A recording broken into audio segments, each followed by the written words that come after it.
ડાંગ વલસાડ ભાજપના ઉમેદવાર ધવલભાઈ પટેલે મહાદેવના દર્શન કરી ભવ્ય રેલી યોજીને ફોર્મ ભરવા પહોંચ્યા. 5 લાખની લીડથી વિજય થવાનો વિશ્વાસ વ્યક્ત કર્યો.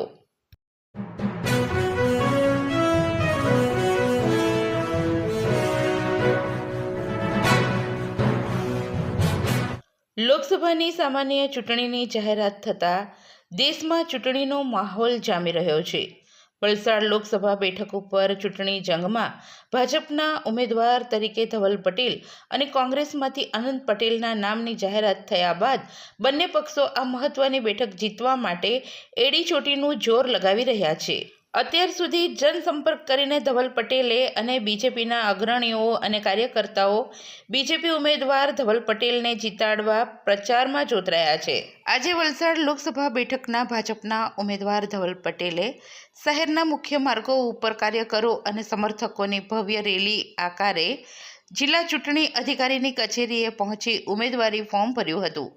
વલસાડ લોકસભા બેઠક જિલ્લા ચૂંટણી અધિકારી સમક્ષ બીજેપીના અગ્રણીઓની હાજરીમાં ધવલ પટેલે ઉમેદવારી નોંધાવી હતી.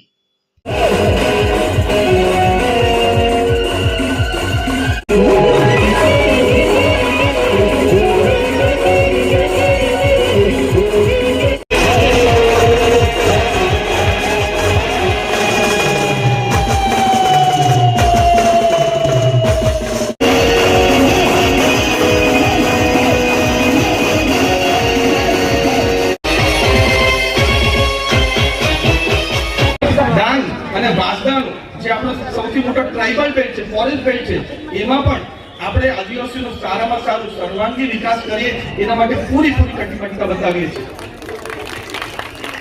અને હું ધવલ પટેલ તો તમારો દીકરો છું, તમારો ભાઈ છું, પણ આ ધવલ પટેલની ચૂંટણી નથી. ધવલ પટેલ બહુ નાનો કાર્યકર્તા છે. ધવલ પટેલ એક પ્રતીક છે, એક માધ્યમ છે.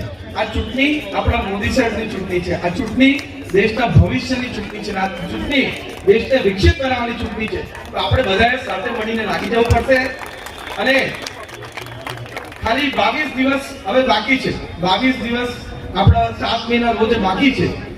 હું તમને વિનમ્ર અપીલ અને પ્રાર્થના કરવા આવ્યો છું કે 22 દિવસ ભારતીય જનતા પાર્ટી અને મોદી સાહેબ માટે કામ કરો. હું તમને ખાતરી આપું છું કે હું ધવલ પટેલ અને ભારતીય જનતા પાર્ટીની પૂરી ટીમ તમારા માટે 5 વર્ષ પૂરા કામ કરવાના છે.